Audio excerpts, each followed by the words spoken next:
on that note, let's go back to that again, Chris, because like I said, so much has changed since you and I last spoke. Obviously, the 2020 football season did happen. Thank God. We had a successful year. Yeah, exactly. Dude, the 2020 season, I was looking back because I was trying to think, okay, 2021, which road trips are we going on? And I was like, man, that 2020 season, it feels like a blur. I mean, it just like that. I mean, having to watch everything from home, not being able to go to a single game. And like I was telling Allie the other night, because like, you know, this, like I'm a big Alabama fan and have been my whole life.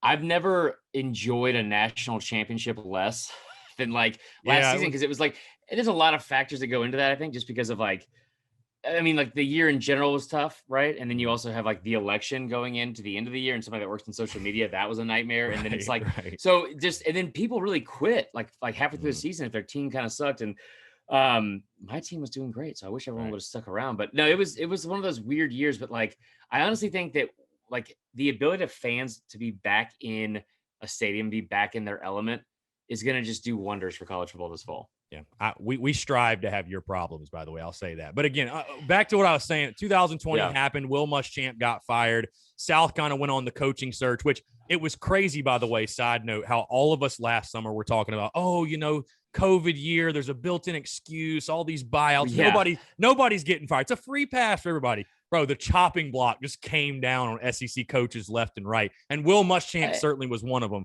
Right. Go ahead. I know you want to comment on the coaches.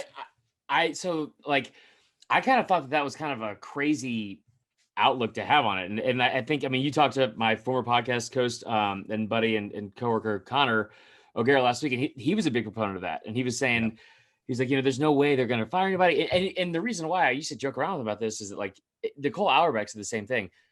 People like that are looking through this lens of like logic and reason, right? Which you throw that shit out the window immediately in the SEC because it's like when you're talking like, like I remember like having this conversation. He was like, how are they going to pay the buyout? Like, I mean, these buyouts are, like astronomical numbers, and you've got all these teachers that are, being like on leave without pay and blah, blah, blah. And I'm like, first off, the moment that they say we're thinking about firing the head coach, the first booster that gets like an opportunity to have any kind of like, not like financial gain, but like any kind of personal gain from that, he will throw out whatever amount of money is needed, and they will have that money raised with it. Like you've seen GoFundMe's and shit like that. It's like that, but with millions of dollars from boosters that just want to feel important. So I wasn't shocked at all that happened.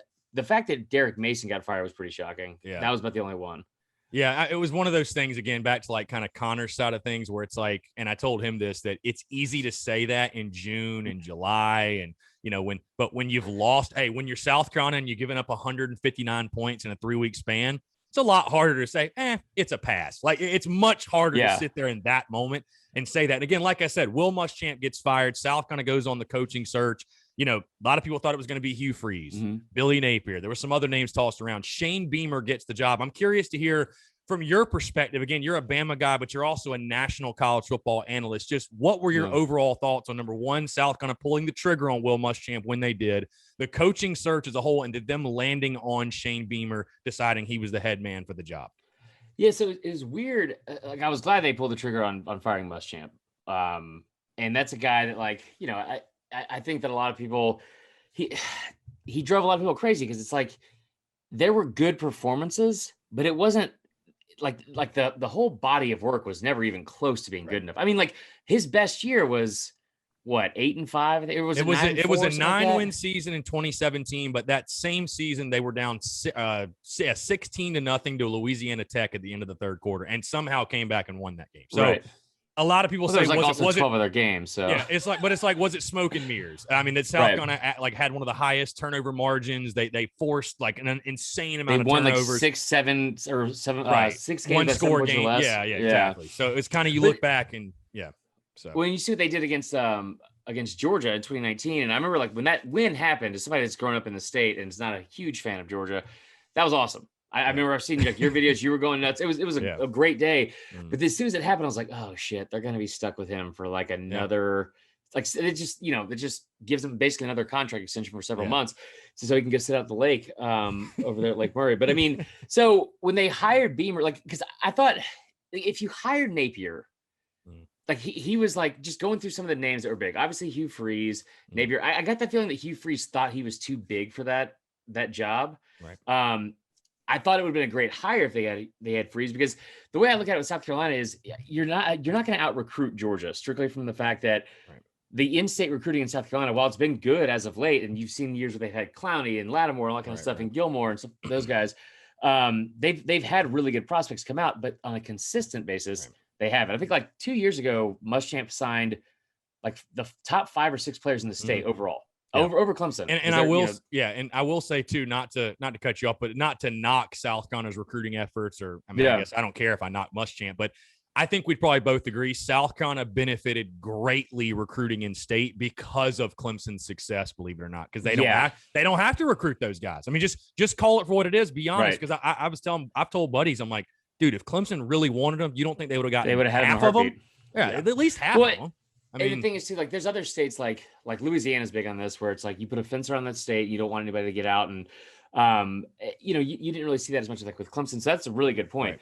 But the other part of it was having like a guy like Freeze. I think just South Carolina had to do something to differentiate themselves. You're not going to line up and play like this whole, like I don't say era because it was like 4 or 5 years ago, but there was just an influx of coaches that came in the SEC that had the worst possible like resume to qualify for the job. It was like, all right, did he coach under Saban? Awesome. That's one box checked. Is he a defensive minded coach? Boom. Love it. Is he a white former defensive back that played like very, very underwhelmingly in the late 90s? Awesome. Let's get him on there. Sign him up right now. So when Muschamp like was there, you could just see the way football was like kind of like the way the game was changing, like in so much more focused on offense. It was like, this is like, it's been 2 or 3 years. And this is like it's like you're watching someone die. It's like there's no way this is gonna work long term.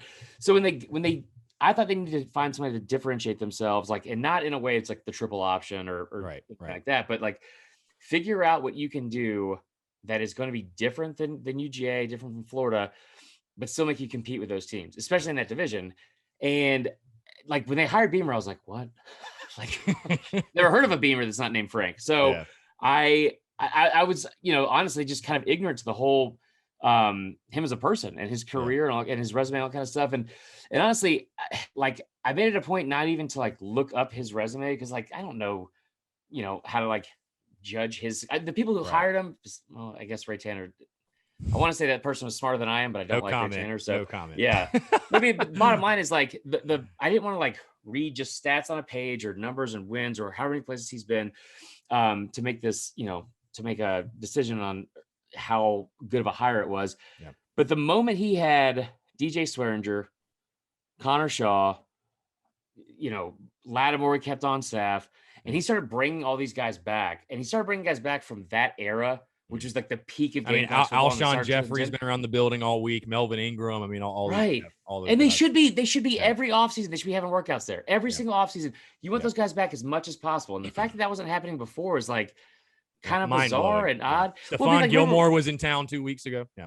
Like, well, and I understand like this is a different, thing altogether, but having Steven Garcia back for like the first time in a decade for that Bama game, that just like that kind of stuff is kind of nonsensical to me. But when you have those guys specifically from that era, I think that like when they spoke up about him and they gave him like their, vote of confidence, that was pretty much all I needed because first off, DJ Swearinger says anything, I'm not going to fucking disagree with it. Excuse my language. I'm just not. It's like it's, but like, I think that automatically brings in like, there's not some like sense of entitlement or like level of, we don't have to work to get things here. Like, cause they have all these new facilities and stuff like that.